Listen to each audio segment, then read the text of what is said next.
Λίγες μέρες πριν το κάλεσμα του ελληνικού λαού για το δημοψήφισμα που αναμένεται να διεξαχθεί στις 5 Ιουλίου με θέμα την αποδοχή ή απόρριψη της πρότασης των τριών θεσμών, πραγματοποιήθηκε πορεία που ξεκίνησε από το βασιλικό κήπο της Στουτγκάρδης στη Schlossplatz με τη συμμετοχή εκατοντάδων Ελλήνων, Ισπανών και Γερμανών που θέλησαν με την παρουσία τους να στείλουν στην Ελλάδα μήνυμα συμπαράστασης.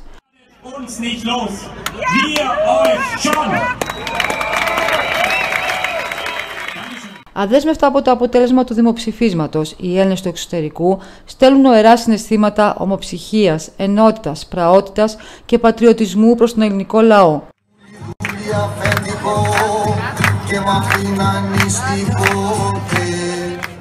Η πορεία που ακολούθησε με προορισμό το Δημαρχείο έκλεισε με τον ομιλητή Κωνσταντίνο Δασκαλίνα, τον εμπνευστή της πρώτης πορείας που πραγματοποιήθηκε στις 11 Φεβρουαρίου του 2015 στην πόλη της Στουτγκάρδης και με τη σημερινή του παρουσία ως ένας από τους διοργανωτές αυτής. Θα ήθελα να σε ρωτήσω, ποια ήταν η αφορμή και ποια τα κίνητρα που μπήκε στη διαδικασία ως δεύτερη φορά να είσαι ο εμπνευστής αυτής της πορείας?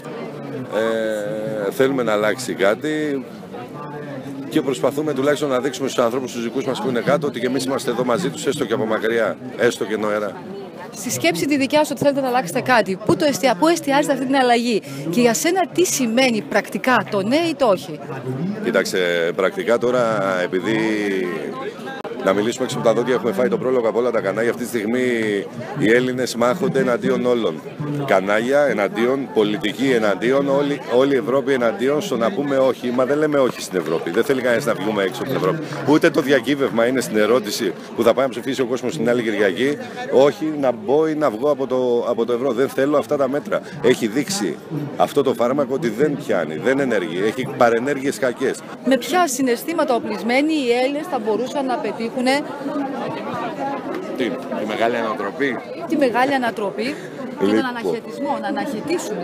Το είπα και προηγουμένως, η ιστορία μας σαν λαός και αυτό που έχουμε δείξει σε όλο τον κόσμο και ακόμα μας μνημονεύουν γι' αυτό, είναι στα μεγάλα όχι που είπαμε. Είτε λεγόταν Λεωνίδας, είτε λεγόταν 1821, είτε λεγόταν 1940. Όχι είπαμε, με ένα όπλο και με 5 σφαίρες. Και έχω γράψει κιόλας με ένα χαρτί και ένα στυλό τώρα μας δίνουν να πούμε ένα όχι, δηλαδή πόσο πιο γενναίοι ήταν οι παππούδες μας. Με εμείς ένα χαρτί και ένα στυλό να γράψουμε ένα όχι και δεν μπορούμε να το γράψουμε. Ήρθα εδώ γιατί κάτι δεν μου βγαίνει καλά. Το έχω καταλάβει γιατί και εγώ έχω 1,5 χρόνο που άφησα την πατρίδα μου και ήρθα εδώ. Και ήρθα να διαδηλώσω ότι αυτό δεν πάει άλλο. Εγώ δεν θέλω άλλο Ελληνόπουλο να ψάχνεται να φύγει είτε Γερμανία είτε Αγγλία είτε σε οποιαδήποτε χώρα της Ευρώπης γιατί δεν έχει δουλειά, σαν και εμένα που ήρθα τώρα πρόσφατα. Ούτε θέλω να δω φίλους που να έχουν αυτοκτονήσει οι γονείς τους, ούτε να μην έχουν να φάνε. Αυτό θέλω να σταματήσει. Και αυτό σταματάει μόνο με ένα όχι, δεν σταματάει με ναι. Με ναι δεν σταματάει τίποτα.